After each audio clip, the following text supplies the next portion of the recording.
Hi, welcome to Innovating Leadership, Co-Creating Our Future. We are talking today about management versus leadership and how coaching skills make a difference.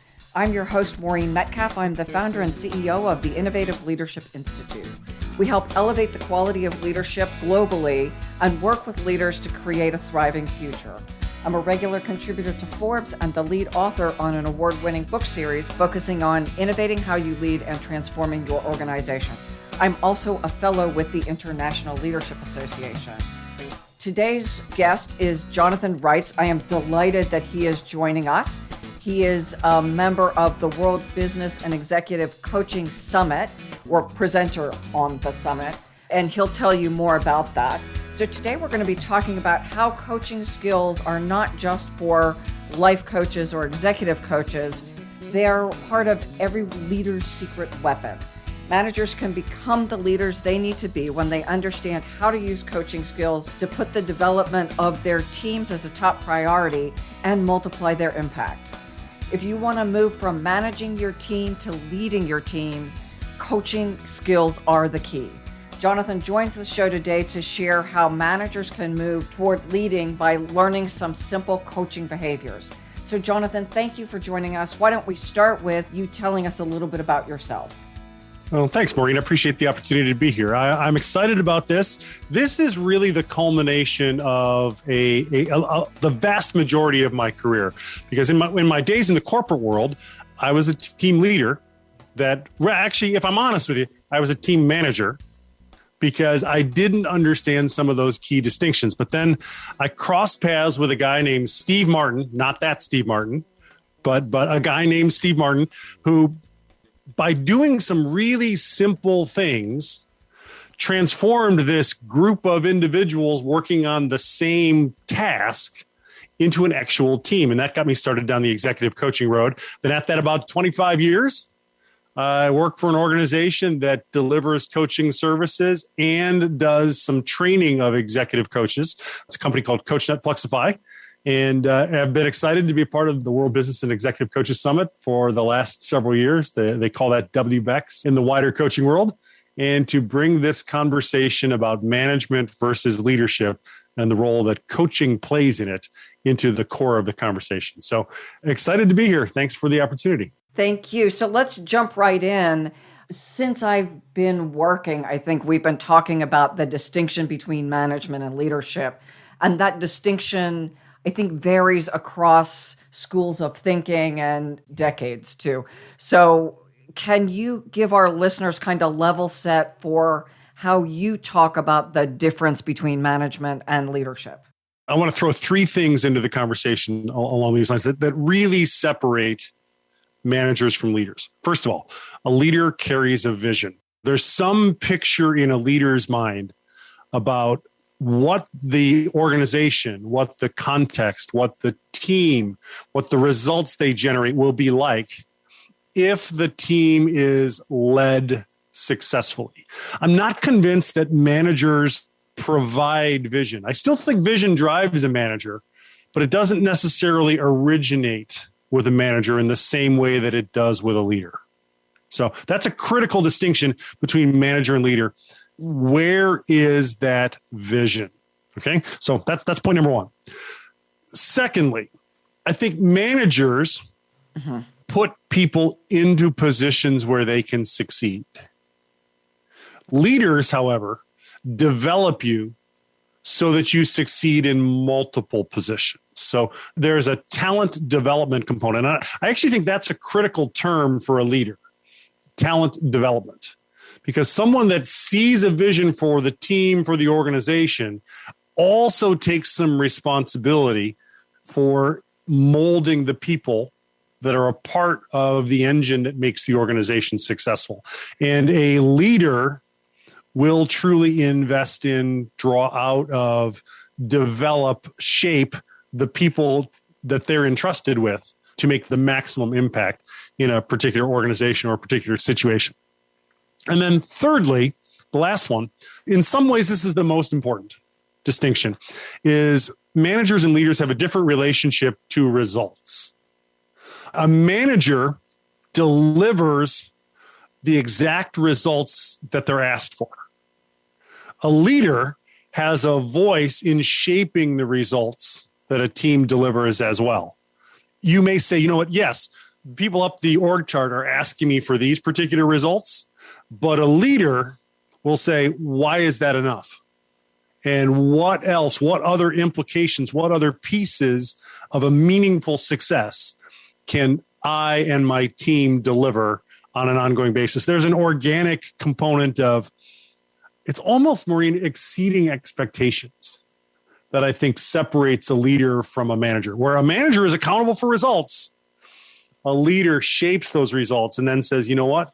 Not only am I going to shape these, I'm going to make sure that we deliver them day in, day out. It can make a tremendous difference in the health, the vitality, and the engagement of the team inside the overall health of the organization.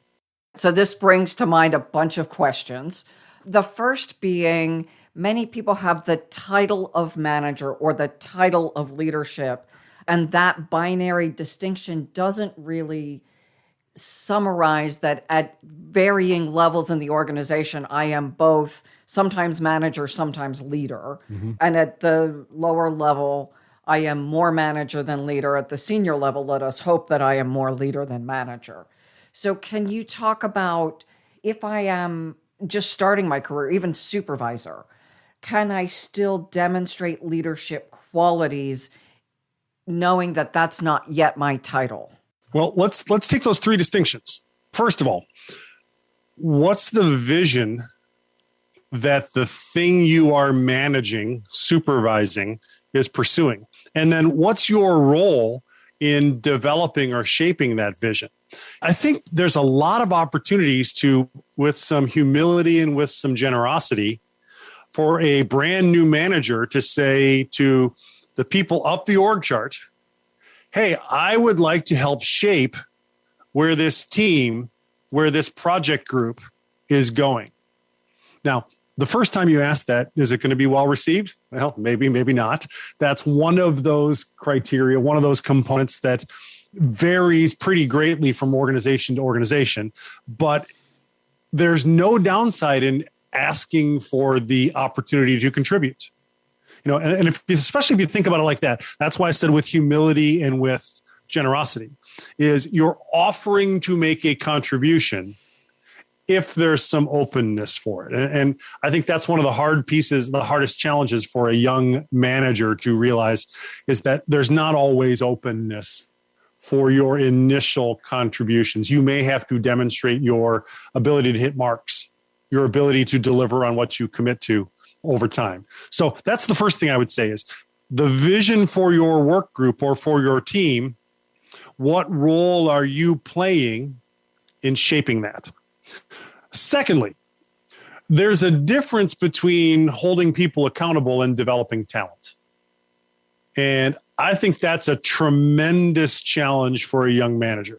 I know, I think about when I was in my 20s, the managers I had, with one exception, were mostly about helping me ensure that what I committed to got done, which was fine. It's a great management posture. It's a great strategy. But leaders say, they go a whole nother level. They start asking you, so what's the vision for your life? What kind of abilities are you bringing to this particular opportunity? They lead with questions and invite your input into the shape, the scope, the direction of not only your work in this situation, but your larger career moving forward. And I would suggest in your first supervisory role, where you've got two people coming to you to help you accomplish, you can take that posture. That's a mindset shift that is not difficult to embrace. You can say, you know what, hey, tell me about what you're dreaming about. Tell me about how you'd like to see your career go. I bet, Maureen, you can think of someone early in your career that asked you those kinds of questions. And as you wrestled with that, what you wanted to do got clear. I bet you've got somebody that's coming to mind as I'm describing that. I had a boss named Dorn. It was my first consulting role, and she was brilliant at helping me see what was possible. Where, first of all, I didn't know what consulting was very much, and I didn't know how I could fit and progress professionally. And we spent a lot of time over cocktails, just discussing. Now, we were traveling full time. So this was, you're in a different city and you go out to dinner and drinks with your colleagues. That was a brilliant time in my life because I had someone mentoring me almost every day. Now, she also told me what to do. There were times that she was very directive. And I think that's one of the important distinctions, is not to underestimate the value of, we had contractually obligated deliverables and those had to get done. And then we could focus on my vision, but we didn't focus on anything until she was clear that I could deliver on our commitments. And then layered onto that relationship became development and coaching. I love that distinction. And that actually opens up a paradigm that I think a lot of managers who want to be leaders sometimes miss. There's two kinds of things that end up on a team member's to-do list. The first is things that the employee initiates, and they come to the manager or the leader and they say, hey, I see this opportunity, and here's how I think this would contribute to the overall effectiveness of our team. What do you think? Just the fact that the manager is conducting the team's business in such a way that a team member can come and have that conversation is a pretty good indication that this is a leader you're dealing with and not a manager. So first of all, what kind of task is it? Is it the kind that the employee initiates, or is it the kind that the manager says, hey, look, you got to do this, and you got to do this by this date, that gets assigned to you? Both are important. No organization, we love the startup world in today's America. There's a glamour to the startup world because it seems like this is a bunch of swashbuckling entrepreneurs that are breaking all the rules and reinventing everything. Well, no, that's not the case. It's 5% of that, and 95% of we all got to be pulling in the right direction and doing the right things. So that's the first thing, is we split these tasks into, are these assigned tasks or are these employee initiative tasks? Second thing is, leaders also understand, even at a deeper level than managers do, that sometimes, no matter where the task comes from, there's a way that it's got to be done inside of your particular organization. You have compliance issues. You have details about industry expectations, all of those kinds of things. Sometimes there are ways that, even if an employee comes to me and says, I want to do this, I think this would be good for my team, there will be times when I have to say to them, you know what, great, you should do that. Let's just make sure we comply with our industry standards and our best practices and all of our in-house culture and all of those kinds of things. But then there are those other times where the task might be such that there isn't a plan, there isn't a precedent, or there isn't a requirement, an expectation that it be done a certain way. And I would suggest that leaders really understand those moments when you can set a team member free to do things to the best of their abilities, no matter what that looks like. When you get those combinations of the employee coming to you and saying, hey, I want to do this, and the manager responding with, great, we don't have a mold for that, let's see how you can be innovative. That's a powerful combination when it's used appropriately. So when we look at the trends we're dealing with right now, given the volume of disruption we're facing, we will see more of that. Going to the old best practices will no longer be sufficient as we're looking at things like, how do we keep employees engaged with a hybrid or work from home model? We just didn't have much of that. There weren't a lot of best practices. We're creating it. So my individual contributor, my business manager, my team is now helping craft solutions to problems that didn't exist when I was back in those early consulting days of, we had to create things. It was an accounting firm. We generated reports in these big folders, and there was a certain, to your point, exactly the shape of the folder and the way the tabs looked. And that wasn't negotiable. And yet we created the work standards because they didn't exist at that time. They ended up moving into our contract based on the work we had done. So we were balancing very rigorous accounting world constructs and creating new standards for processes that hadn't been done by us or our client. And we really co-created those things. And to your point, at least in my work with developmental maturity, there are people who are more comfortable being delegated a task with this is how you do it, and this is what success looks like. And then there are people who are more comfortable with, let me go figure it out, boss, because that's fun for me.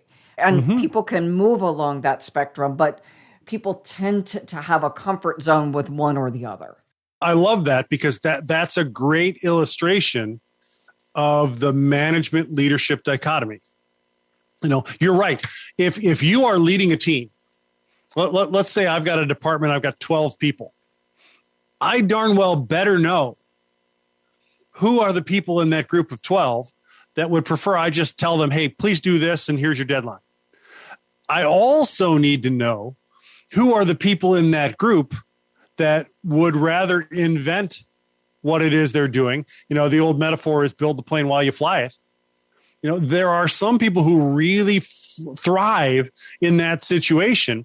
And it is that's kind of on the boundary. Understanding that about your team, that's kind of on the boundary between management and leadership, because you can make the argument that that's just good management, knowing your team. However, I would argue that you can also make the argument that it's good leadership because you see how the people that are following you fit into the path to the vision. So it's a little bit different approach, but equally as powerful. Well, and I would say at the earlier stages of management, I know strengths and weaknesses. As I move into the leadership ranks, I understand a lot more nuance about what excites people, what helps them move toward their vision, and really more nuanced what goes on inside their heads. So I can motivate people in a way that just the very concrete introvert, extrovert, Myers-Briggs categories, they're useful, but they are not sufficient to get to the higher nuance. I'm going to push on that because I don't think they're useful. Okay. I'm going to go so far as to say those personality type tools that are fixed. I struggle with the efficacy of including those, even in a management conversation, just strictly because they're fixed. I would challenge managers who are serious about becoming leaders to think about things through a behavioral lens, because behavior changes. And most importantly, behavior is almost always a reflection of thought process. And if we're serious about talent development, one of our roles as leader is to challenge our people to think differently. And changing behavior is the fast track to thinking about your opportunity differently. Now, I just gave away my best executive coaching secret, the link between changing your behavior and thinking about your leadership opportunity differently, because it's strong, it's often direct, and it's measurable, it's observable, and it usually is rooted in different business outcomes, which is the point of all this anyway, right? So let me then illustrate why I say what I do, and I agree with you. So I take type and developmental maturity. Type is horizontal, so I know that I'm introverted. Most people who meet me wouldn't believe I'm introverted, because if I look at the vertical scale, as we go up the vertical levels, I take on significantly more capacity to circle back and learn the skills for things that aren't innately comfortable, but I don't have a choice. To do what I want to do, I have to have certain behaviors. And we also look at time horizon extends, complexity of thinking extends, emotional intelligence extends. So I build on those innate traits and preferences, but I am not limited by them. They just happen to be, I'm 5'3". That is what I got. I am introverted. That is what I got. And in no way should that limit me except for playing basketball. Mm-hmm. Yeah, love that. As a guy who's 6'6" and played basketball in college, I have a different set of physical capabilities, qualities, whatever term you want to prefer. Those are fixed. I'm not growing anymore. In fact, I haven't grown since the summer I was 14 years old. That's been, except out. That's been a fixed capability to bring into that process. Now, one of the challenges I think managers who want to be leaders find themselves dealing with is we get caught up in understanding those things about our team. And it can be helpful, but let me just turn that on its ear just ever so slightly. A coaching mindset would say, my goal is not that I would learn that about you or the people on my team, but that I would function in such a way that my team learns that about themselves. That's a paradigm shift that's notable because the goal is I understand what I bring to the table and I'm able to apply it and adapt it and things along those lines. And if I'm leading a team, I want every single person on that team to have high self-awareness and what Albert Bandera would call high levels of self-efficacy, which is an accurate picture of your capability and your ability to apply what you bring into any situation. Accurate picture and application. So as a leader, that's what I would suggest you're looking to develop in the people that you lead. I absolutely agree. I want to understand my people and I want to help them. And this becomes then the coaching part. I want to help them build their self-awareness and self-efficacy. And you're also pointing to organizations that actually value that. From a coaching perspective, I can say I've worked in organizations that value self-awareness and self-efficacy. And I've worked in organizations that still want people to take direction and do what they're told. Mm-hmm. And both work. Let's be honest. The key is as an organization to be able to say, this is what we value. This is how our culture works. And then line up your behavior so that your culture actually delivers on business outcomes that are meaningful to the organization. That's a coaching culture. Mm-hmm. And I would add to that, again, back to our trends, with the rate of change, that do what I tell you to do becomes less effective. And it gets back to your 3 characteristics of a leader, that as a person on the team delivering results, I want my team to be empowered to say, this is what you told or asked me to do. I think there's a better way, or I think there's something you missed. I want my team to lead me as much as I lead them. Mm-hmm. I hire people who are really competent and quite capable as leaders, no matter what their title is, including all the way down to the finance clerk. I want them to be smarter about it than I am and guide me when I make a request that doesn't make sense. The higher you get up the org chart, the less important domain-specific expertise is, the more important that talent development and vision development skill set becomes. So absolutely critical. Being able to lead with asking questions also becomes a higher priority as you move up the org chart, up to the higher levels. And it's interesting, and again, this is one of the nuances, that at some levels, employees expect the manager, the boss, whatever you call them, to have the information and give direction. And others want a boss who can say, go figure it out, you're smart. But for some folks, a boss who says, go figure it out, looks like they don't really know what they're doing. Mm-hmm. I would affirm that. I think there's a notable transition. Virtually every organization starts off with the boss saying, hey, do it like this. But there comes a time, if the organization is going to continue to grow and get healthier, the boss has to be able to say, how can I help you figure it out? Jonathan, what are some key mindset shifts that managers can make to use coaching skills to become a better leader? I love the fact that co-creating is a part of the name of this show. That's the critical mindset shift. It's not the manager, the director, providing, hey, here's the culture, here's the foundation we're going to work from. It's together saying, if we're heading toward this vision, how are we going to get there? And the most important word in that sentence is we. How are we going to get to that place? And then there's been lots of talk over the years the idea of servant leadership, the idea of, Robert Greenleaf and that whole conversation about the manager, the leader, working to support, encourage, develop, launch the people on the team. I think there's a lot of wisdom and a lot of value in that process. But it's very easy to overplay that hand.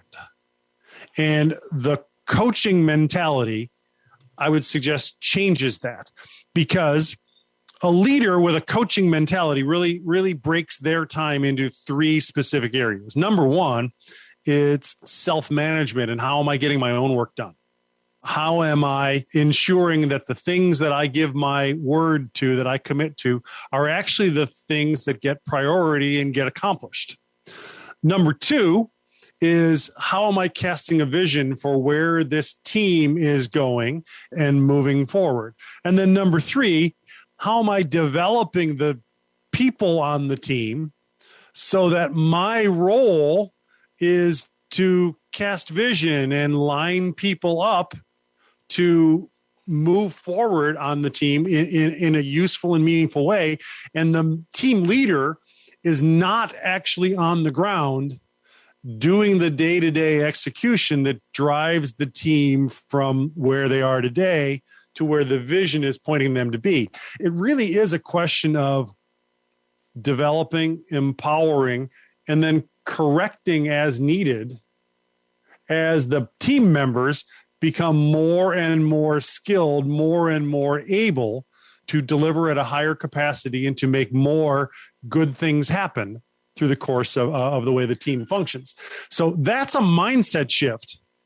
The Michael Gerber would call it working on the business, not working in the business. That's a mindset shift that has to happen. You have to say, my job as leader is to empower my team so that they are efficient, effective, and able to deliver the results that will move us toward the vision.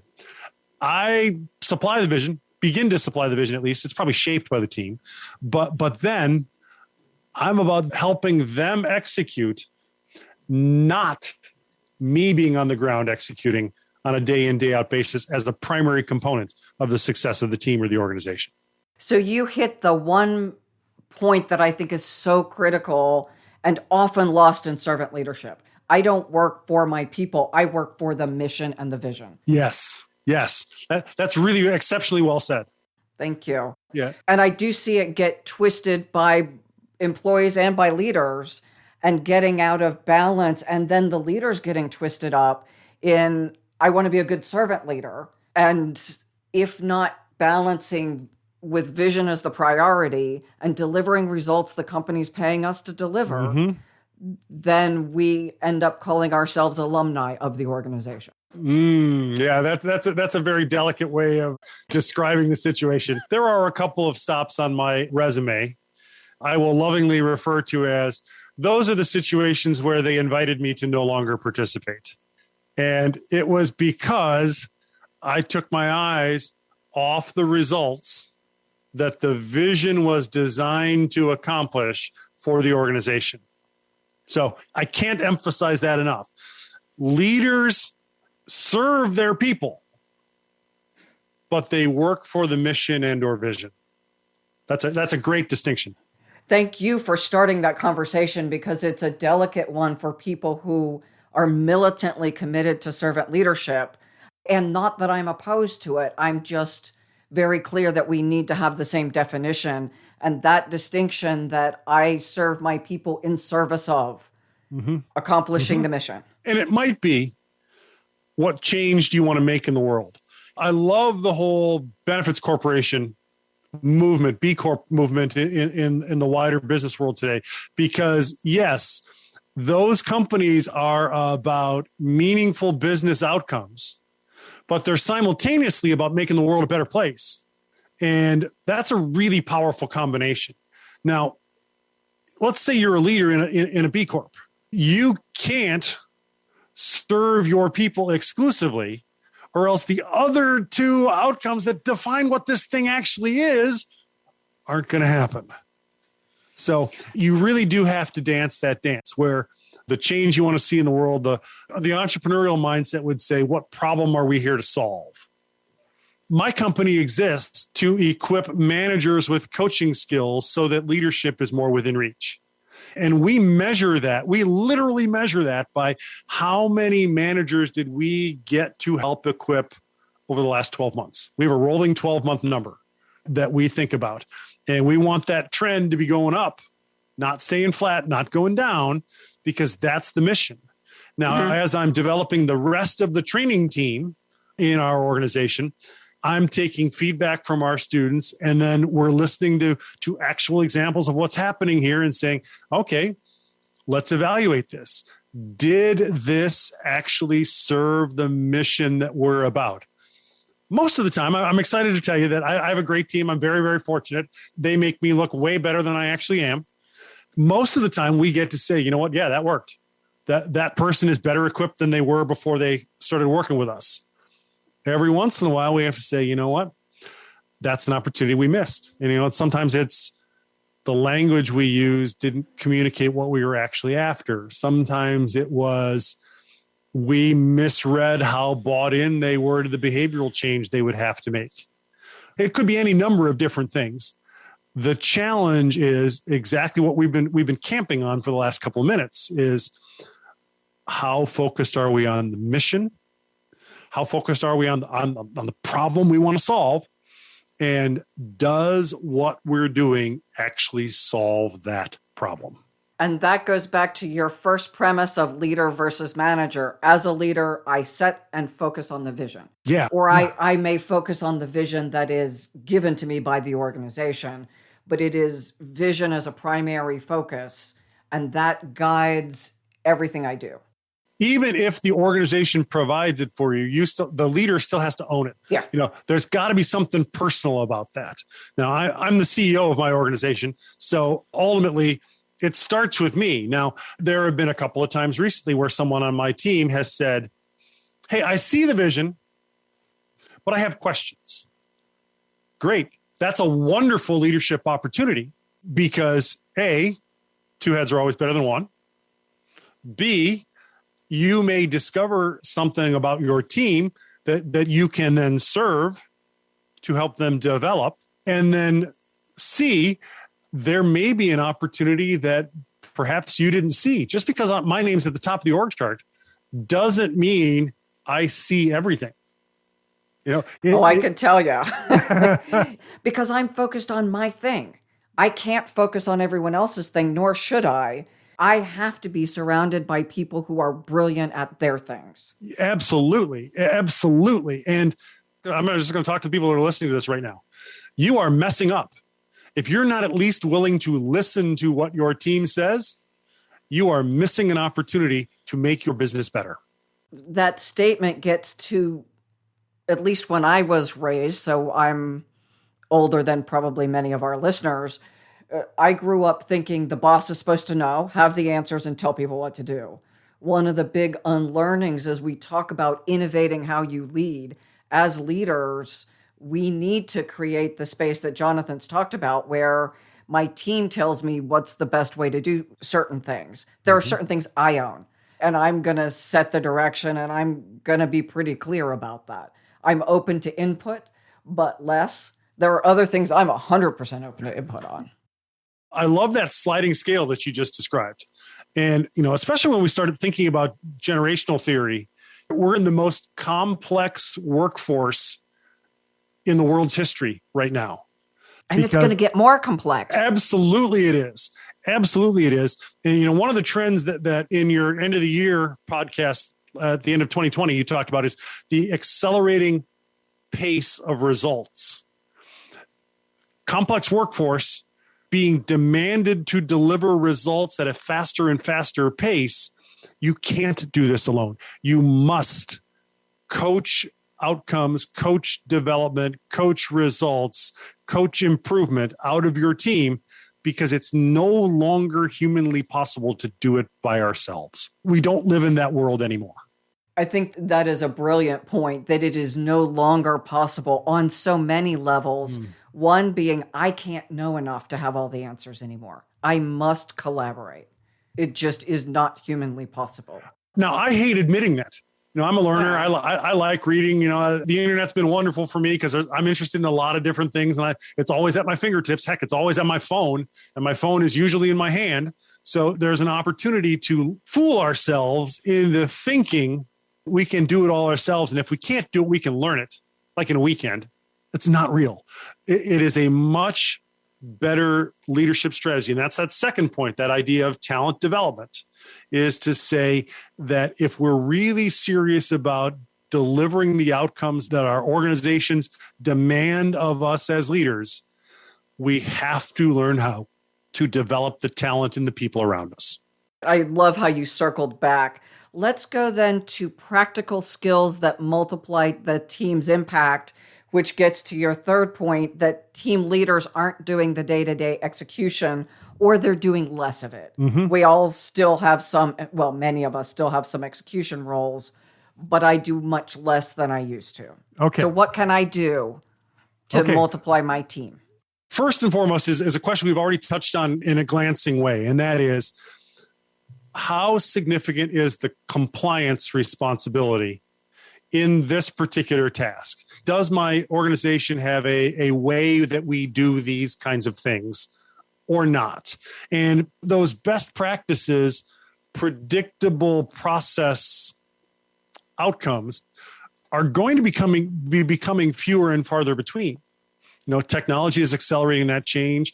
We're definitely seeing a different level of the ability to innovate on a day-to-day execution basis. So as a leader, how clear are we about the things that need to be done a certain way and the things that have some leeway about them? We have some opportunities to really do some things differently if we'll let the people around us do that. So that's the first thing.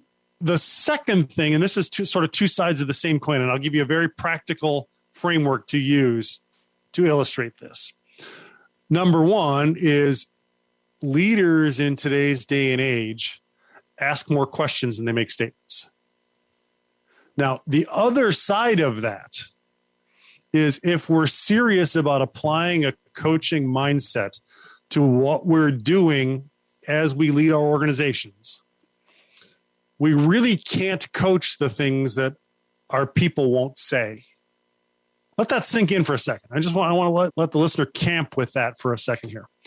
If I am serious about coaching my team, I don't get to say, hey, Maureen, here's what you need to do, and here's how you need to do it. And then walk away from the conversation going, man, I coached the heck out of that situation. No, you didn't. You directed.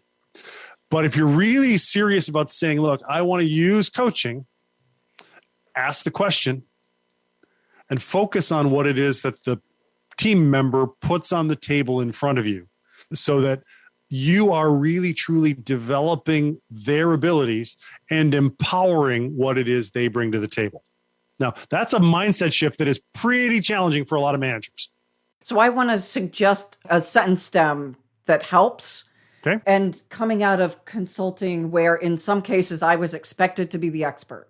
So you pay me a lot of money to come talk to you, and then I ask you questions. And what my clients would occasionally say is, look, we pay you. Why are you asking us? So I learned to say, I have a point of view, but I would like to hear your input first so that I am not skewing your perspective with my viewpoint.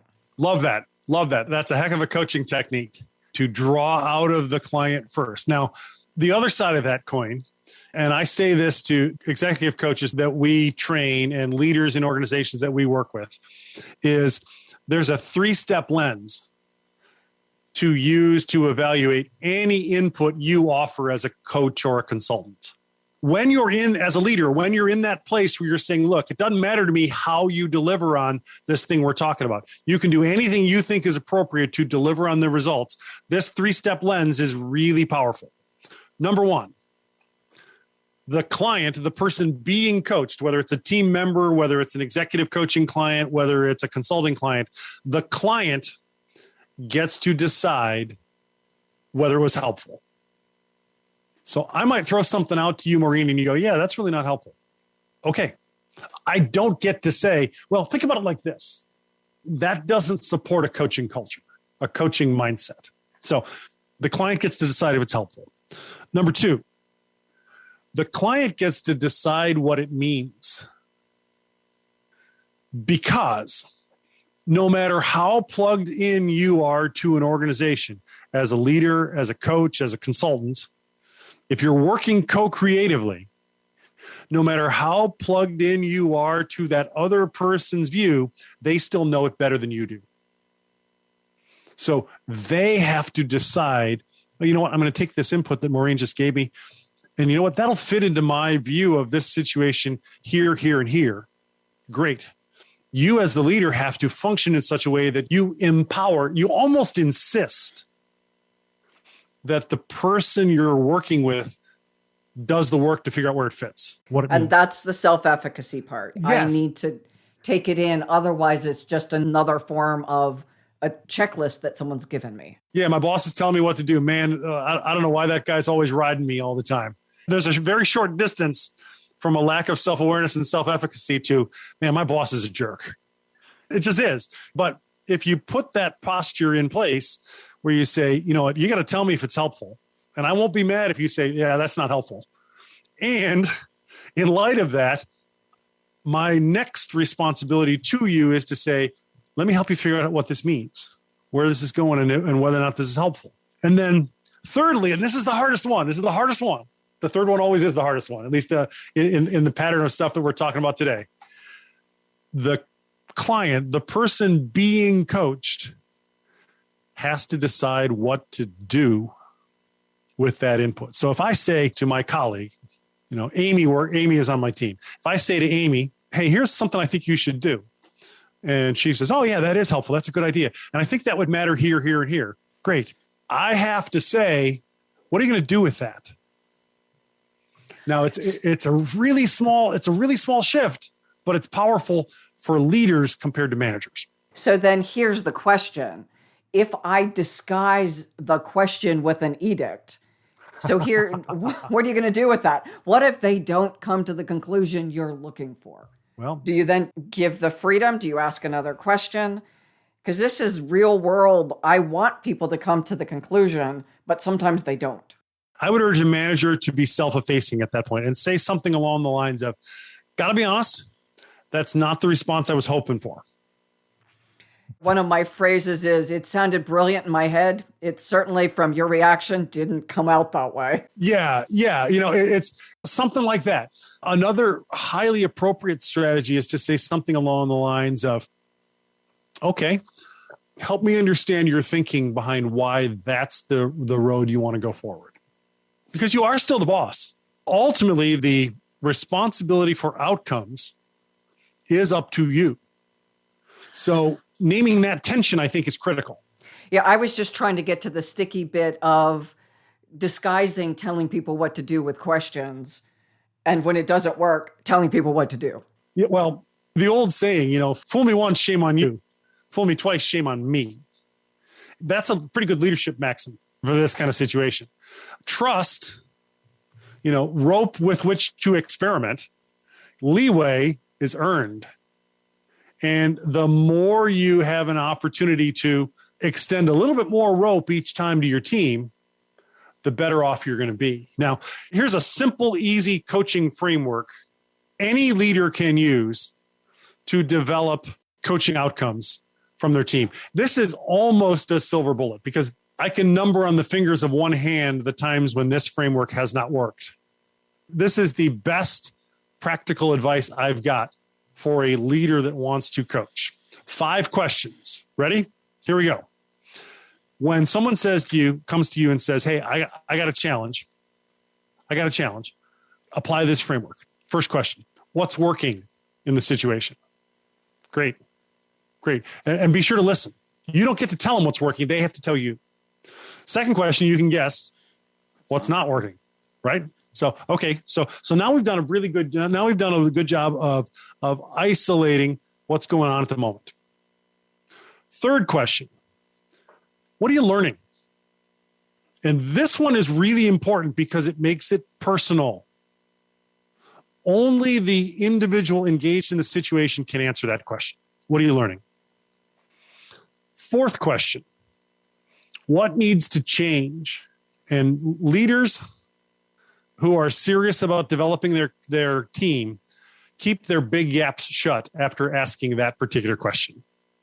The longer you can be quiet after asking your team what needs to change, the better off you are. And then finally, this is a two-part question. What now and what next? Meaning, what are you going to do as soon as this conversation's over? That's what's now. What next means what needs to happen between now and the next time you and I talk. So that's simple framework. Let me just give them to you one more time. What's working? What's not working? What are you learning? What needs to change? What now? What next? That management posture will change your team conversations. Beautiful. And I so appreciate you giving something that is concrete people can take away. So I want to now mention that you are speaking at the WBEC Summit. Can you tell our listeners in 30 seconds where to find you and what you'll talk about? Yes, the World Business and Executive Coaches Summit. You can find out all the details at wbecs.com, WBECS.com.